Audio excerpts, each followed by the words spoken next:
mayonnaise, itu kita panggil sistem apa tu? Emulsion. Okay, emulsion is a mixture of oil and water in oil. So you have to see either your emulsion is oil in water ke water in oil. Itu satu. Okay. So this will also affect all the properties of the food system. Okay. So this statement actually explaining, so this food application, okay, the creaming rate, bila kita nak buat oil in water system in an emulsion, the creaming rate is affected by the density of the PAG itu. Okay.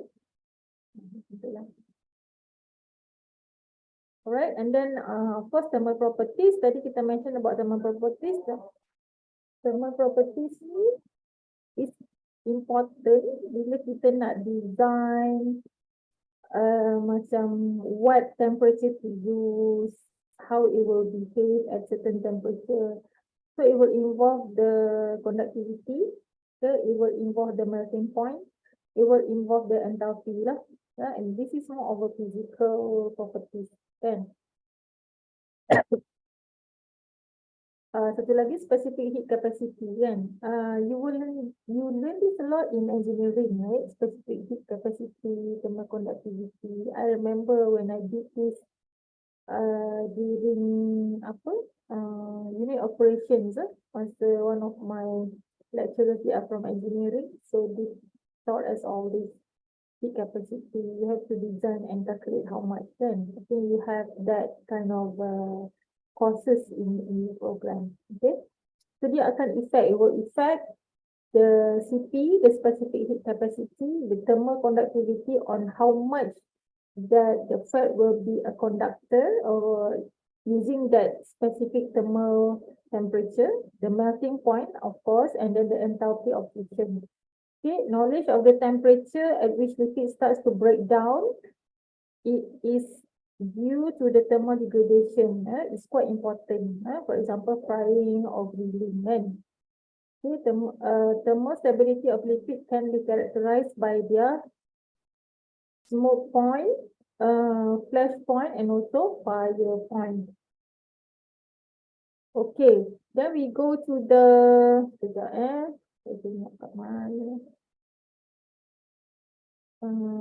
ni punya part 1 sampai mana I'm using a different slide actually. Sini 66 kan? Yeah, I still have, let me see. Tak apa, dah habiskan sampai 66 sekejap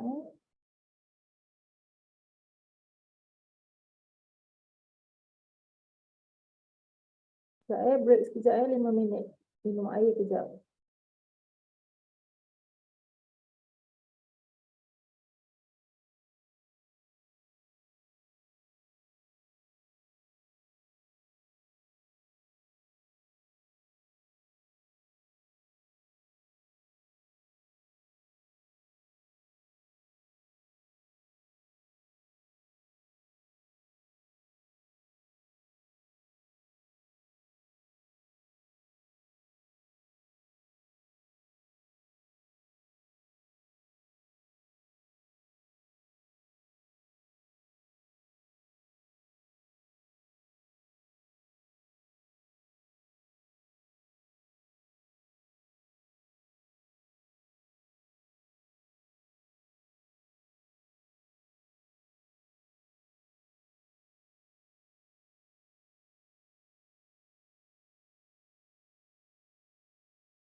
Okay, I continue a little bit more. Okay, this is the composition of fats and oil.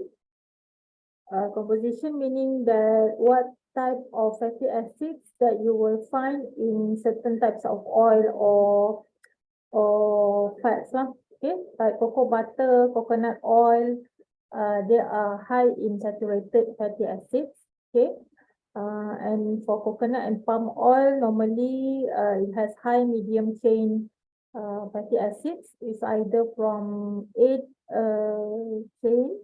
carbon to 14 carbon, with predominantly at 12 carbon, with no double bond. No double bond meaning that it is a saturated fatty acid. Okay. Most vegetable oil, especially oil seed, vegetable oil ni normally dia punya oil normally it stays the source of the oil it is in the seeds.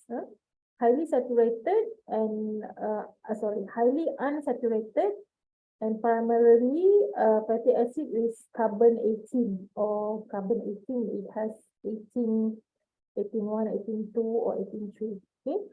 So oil with high in oleic acid, which is canola and also olive. Oil that is high in linoleic acid is soybean or corn.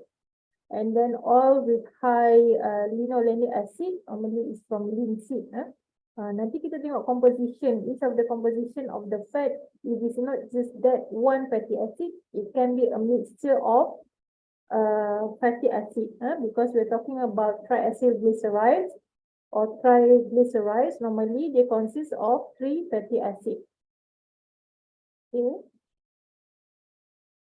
So glycerides or acylglycerols, okay, over 99% of fatty acids are esterified to glycerol, or we call it acylglycerols. So these decrease the cytotoxicity and modify the surface activity. So A is actually the triacylglycerol. This one that I mentioned, the one that has kita panggil tri ni, meaning that it has 3 fatty acids. So triacylglycerol, it is the same as triglyceride. Whether we use TAG or we use TG, okay, triglyceride or triacylglycerol. So these there are the 3 fatty acids. Okay, 3 types of fatty acid that is actually become the triacylglycerol. Okay. So A is the triacylglycerol, B is the 1,2-diacylglycerol, sebab dia satu lagi ni diacylglycerol, one is the free OH group. Okay, free OH group. So which confer the polarity. Okay. And then this one is also diacylglycerol, monoacylglycerol.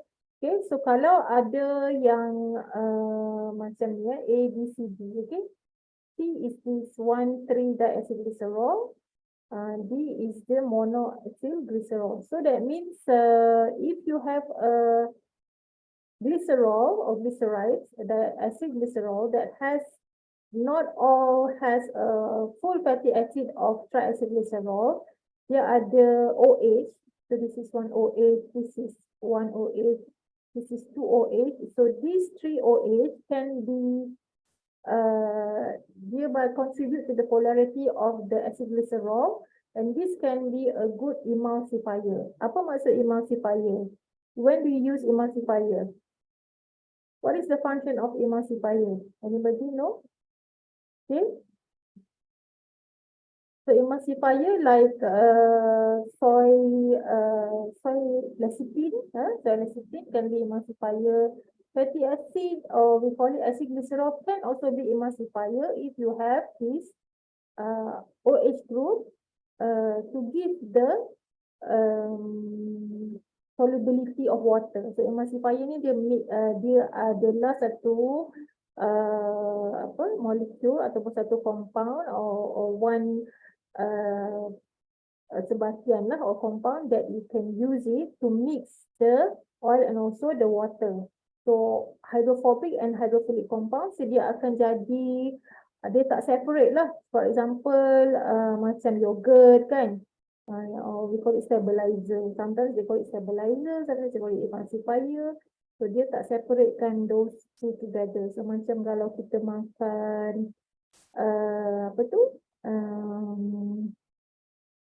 Mayonnaise kan, mayonnaise is a good example of using emulsifier kan. So if you just put the mayonnaise in the fridge or you put on the table, so it will not separate kan. Okay, so you can use this kind of fatty acids or acid glycerol as your as part of emulsifier because of the other OH group. So this is called partial glycerides, or short chain are strongly polar than long chain. Okay. Mono and diacylglycerol by very minor amount. Normally kita most of the fats that exist, they are more of a triacylglycerol or bigger fatty acid. Okay, so a tracer or not full completed biological synthesis, for example unripe food or seeds, sign of hydrolysis.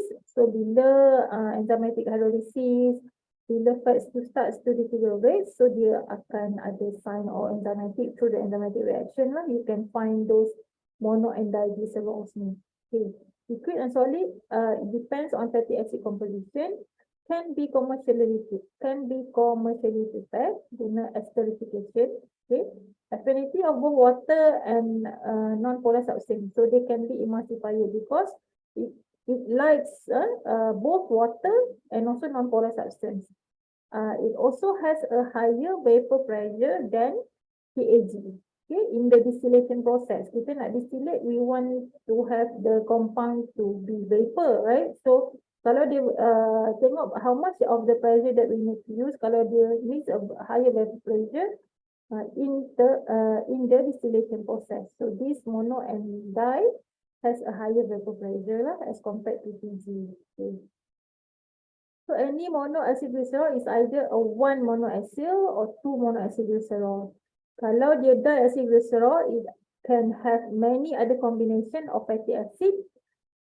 Either they attach at C1, okay, or C2 position, or the C1 and C3 position. Kalau dia diacylglycerol, okay, diacylglycerol ni dua acylglycerol lah, dua fatty acid.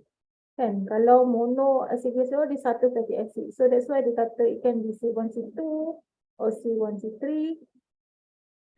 Okay, for the diacylglycerol. It's just the positioning of the fatty acid kat mana.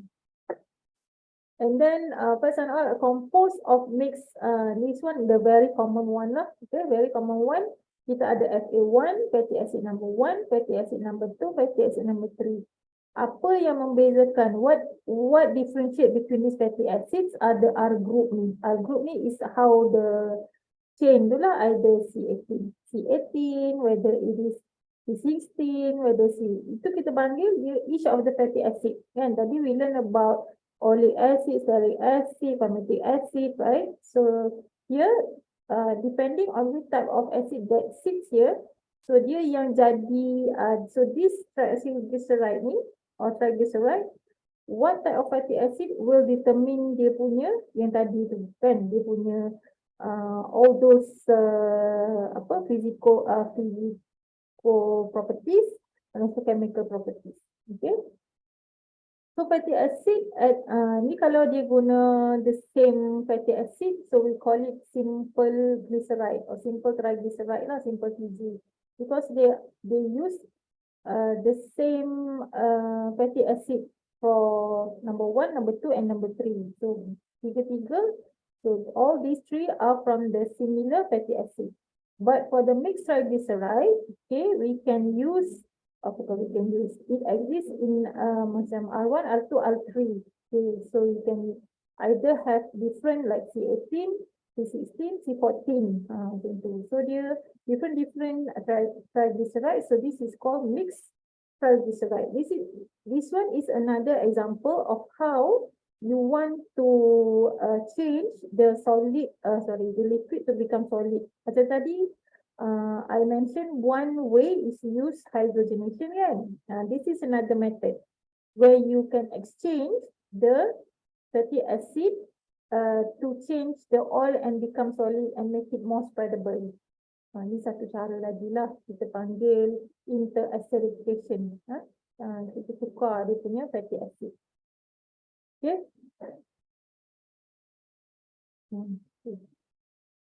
Stereospecific numbering, the SN number, this is the numbering lah, kita panggil SN1, SN2 and SN3.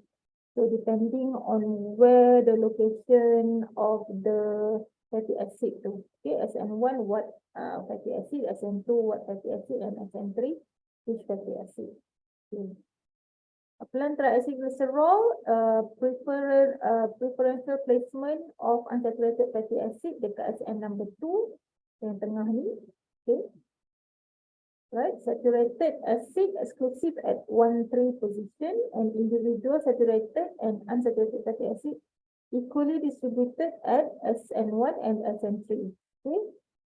For animal, triacylglycerol normally is saturated as SN2. For example, C16 0 dia esterified as SN1. C14 0 dia dekat SN2. Okay, kalau kita tengok ni kan, macam tadi, okay, this one, for example, so SN1 dia tadi, dia cakap for animal lah, saturated fatty acid, okay, 16O, both are saturated also lah, 16O and C14O is at, one is an SN1 and SN2, satu dekat SN1, satu dekat SN2. This is mostly for animal hygien.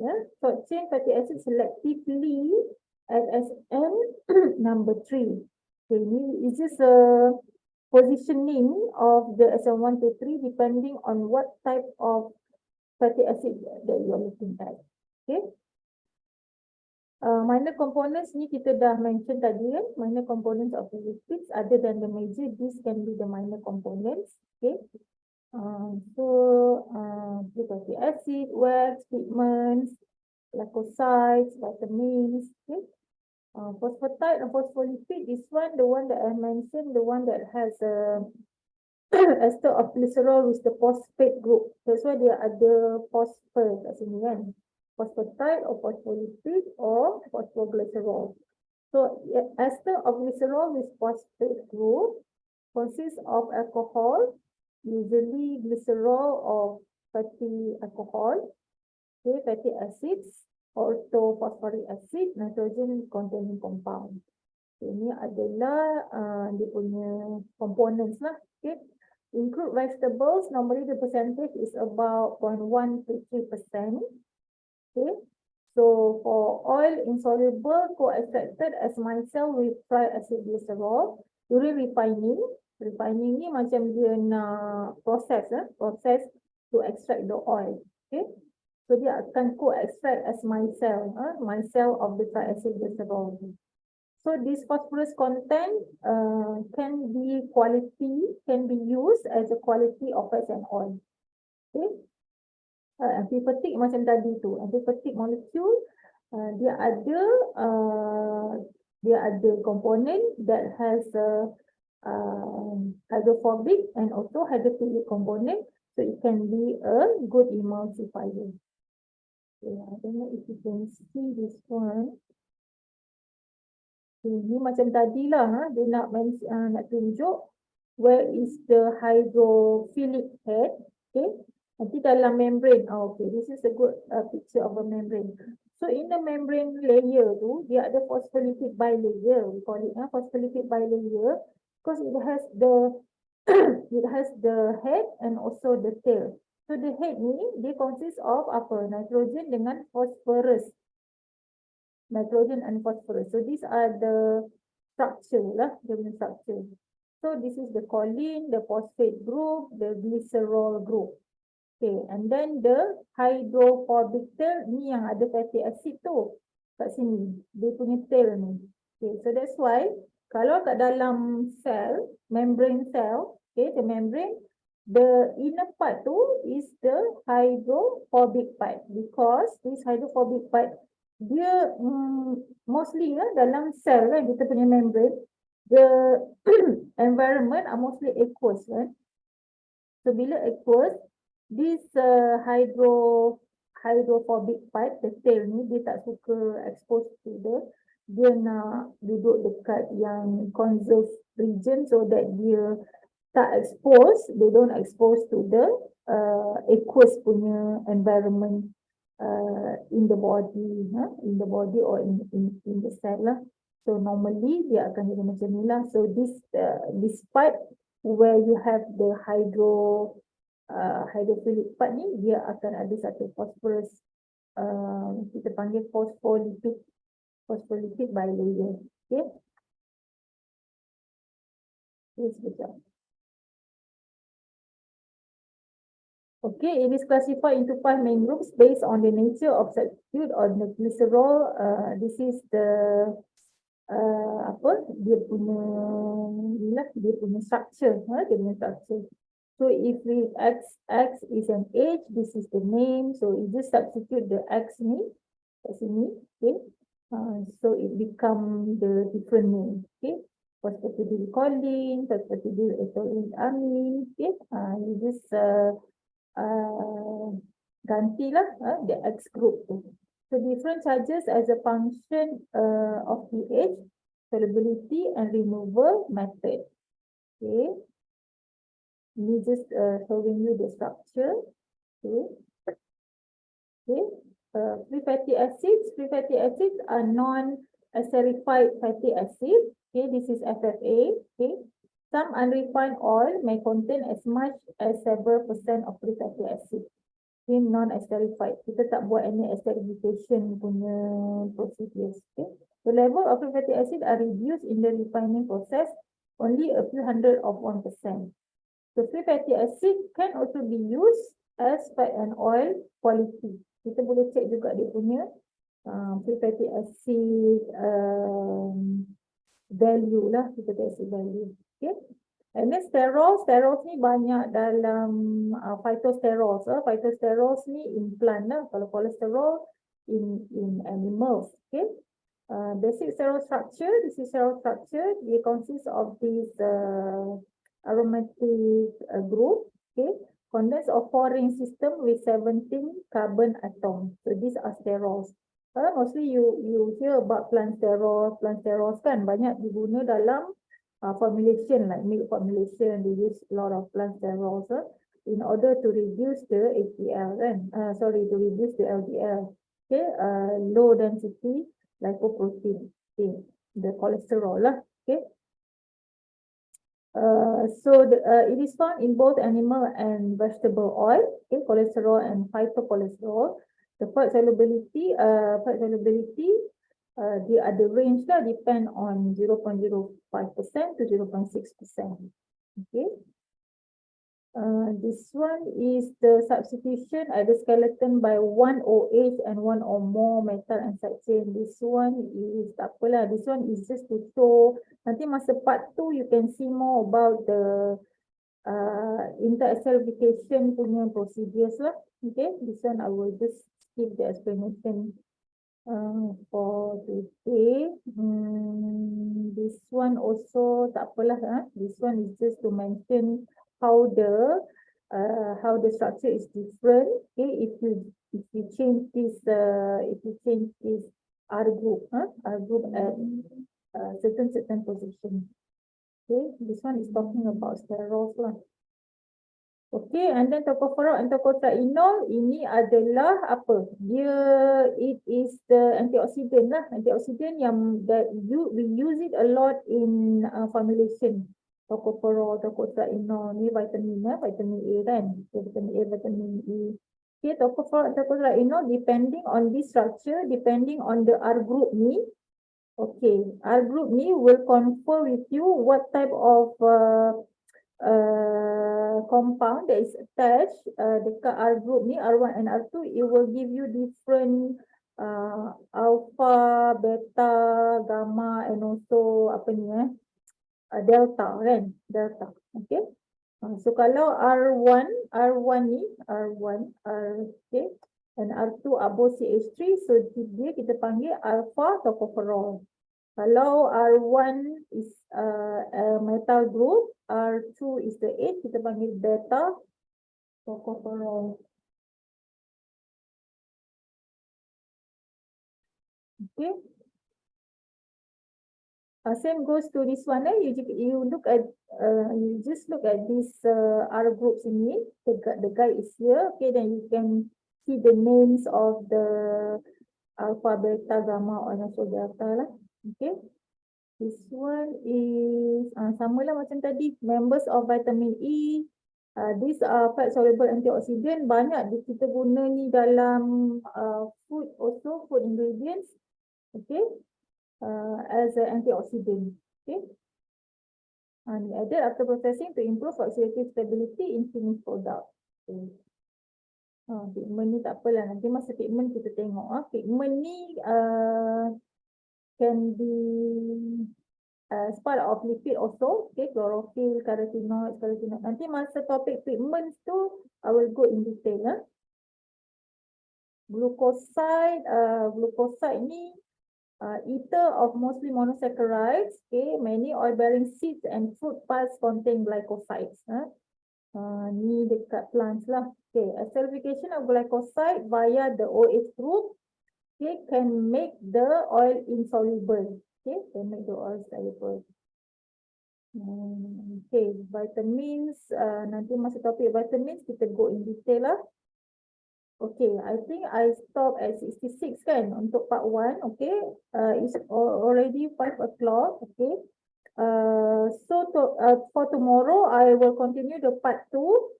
Please watch the part 2 videos that I will upload after tomorrow.